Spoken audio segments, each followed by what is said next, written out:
Hi guys, ഞാൻ ഇന്ന് വന്നിരിക്കുന്നത് ഞാൻ ഉണ്ടാക്കുന്ന എളുപ്പത്തിലുള്ള ഒരു ബിരിയാണി നിങ്ങളെ പരിചയപ്പെടുത്താനാണ് കേട്ടോ. അപ്പോൾ നമ്മൾ ആദ്യം കുറച്ച് ഉള്ളി നെയ്യിൽ വാട്ടിയെടുക്കും കേട്ടോ. അതിന് ശേഷം നമ്മൾ കുറച്ച് ഉള്ളി ഇടും. അതൊന്ന് വാടി കഴിഞ്ഞ് കഴിഞ്ഞാൽ നമ്മൾ പച്ചമുളക്, ഇഞ്ചി, വെളുത്തുള്ളി, കുറച്ച് പുതിനയുടെ ഇലയും കൂടി ആക്കിയതാണ് അപ്പോൾ അതിൽ നമ്മൾ മിക്സ് ചെയ്തത് കേട്ടോ. അതൊന്ന് വാടി കഴിഞ്ഞ് കഴിഞ്ഞാൽ 2 തക്കാളി ഞാൻ ഇതിലിടുന്നുണ്ട്. അതും അതുപോലെ തന്നെ നന്നായിട്ടൊന്ന് വാടാൻ ഒന്ന് ഇതാവണം കേട്ടോ. അതിന് ശേഷം ഞാൻ ചിക്കൻ മസാലയാണ് ആഡ് ചെയ്യുന്നത്. ചിക്കൻ മസാല ഇട്ടിട്ടും അതിൻ്റെ പച്ചമണം പോകുന്ന വരെ ഒന്ന് ഇതാക്കുക. അതിന് ശേഷം നമ്മൾ ഉപ്പാണ് കേട്ടോ ഇടുന്നത്. ഉപ്പിടണം. ഇതൊക്കെ നന്നായിട്ട് ഒന്ന് ഇതായി വരണം കേട്ടോ. അത് കഴിഞ്ഞ് ഇച്ചിരി നാരങ്ങ നീരും തൈരും ഒഴിച്ചിട്ട് തൈര് ഒഴിച്ച് കഴിഞ്ഞ് കഴിഞ്ഞാൽ അതൊന്ന് നന്നായി മിക്സ് ചെയ്തതിന് ശേഷം നമ്മൾ ചിക്കൻ അതിലേക്ക് ഇടണം കേട്ടോ. ചിക്കൻ ഇട്ടിട്ട് നന്നായിട്ടൊന്ന് യോജിപ്പിക്കണം. അതിന് ശേഷം നമ്മൾ കുറേ വെള്ളമൊന്നും ഒഴിക്കരുത് കേട്ടോ. ഞാൻ കുറച്ച് വെള്ളമാണ് ഒഴിക്കുന്നത്. എന്നിട്ട് അതിന് മൂടി അവിടെ വെച്ചിട്ടുണ്ട് കേട്ടോ.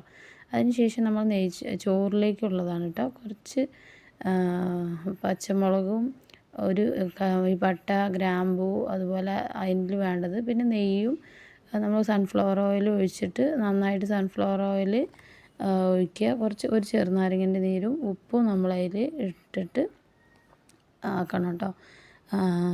പുതിനയുടെ ഇലയും മല്ലിച്ചപ്പും നമ്മൾ ഇട്ടിരിക്കണം കേട്ടോ അതിൽ. അപ്പോൾ ഇത്രയും സാധനങ്ങൾ ഇട്ടിട്ട് നമ്മൾ അരി ആദ്യം തന്നെ പൊതിരാൻ വെക്കണം കേട്ടോ. അപ്പം വെള്ളം തിളച്ച് കഴിഞ്ഞ് കഴിഞ്ഞാൽ നമ്മൾ അതിലേക്ക് അരി ഇടണം. അരി ഇട്ടിട്ട് അരിയും വെള്ളവും കൂടി തിളച്ച് കഴിഞ്ഞാൽ പിന്നെ സിമ്മിലാക്കി വെക്കണം കേട്ടോ. സിമ്മിലാണ്, അല്ലാതെ ഒരുപാട് ഇതാക്കി വെക്കരുത്. അപ്പോൾ അതും അവിടെ വേകാൻ വെച്ച സമയത്ത് ഞാനിവിടെ മല്ലിച്ചപ്പും പുതിനയും ഉള്ളി നമ്മൾ നെയ്യിൽ വാട്ടിയതും കുറച്ച് ചിക്കൻ മസാലയും കൂടി മിക്സ് ചെയ്തിട്ട് ആക്കിയിട്ടുണ്ട്. അതിൻ്റെ ഇടയിൽ കൂടെ നമ്മൾ ചോറ് വെന്തിരിക്കുന്നത് കണ്ടില്ലേ. അപ്പോൾ ഇതാണ് കേട്ടോ നമ്മുടെ ആ പരുവം. ആ വെള്ളവും കുറച്ച് ഇതായ സമയത്ത് നമ്മൾ അതിലേക്ക് ചിക്കനൊക്കെ ഇട്ട് ചോറൊക്കെ അതിൽ മിക്സ് ചെയ്ത് നമ്മൾ ദമ്മിട്ടിരിക്കുകയാണ് കേട്ടോ. അപ്പോൾ അങ്ങനെ ദമ്മിടുന്നതിന് കുറച്ച് മേലെ കുറച്ച് നെയ്യ് ഒഴിക്കണം കേട്ടോ. അതിന് ശേഷം മൂടി വെച്ചിട്ട് ഞാൻ സൈഡിൽ മൈദമാവൊന്നും ചെയ്യണമൊന്നുമില്ല. തീ വെറുതെ ഇട്ടിട്ട് മൂടി വയ്ക്കുകയാണ് കേട്ടോ. അതിന് ശേഷം നോക്കിയാൽ നമ്മുടെ ദമ്മ് ആയിട്ടുണ്ട്. അപ്പോൾ നമ്മൾ ദമ്മ് എടുക്കുകയാണ് കേട്ടോ.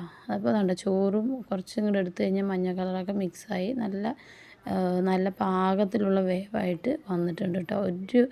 അധികം ആവുകയില്ലെങ്കിൽ കേടായി പോകുമൊന്നുമില്ല. അപ്പോൾ നമ്മുടെ ചാനൽ ഇഷ്ടപ്പെട്ട എല്ലാവരും സബ്സ്ക്രൈബ് ചെയ്യുക, ലൈക്ക് ചെയ്യുക, കമൻറ്റ് ചെയ്യുക.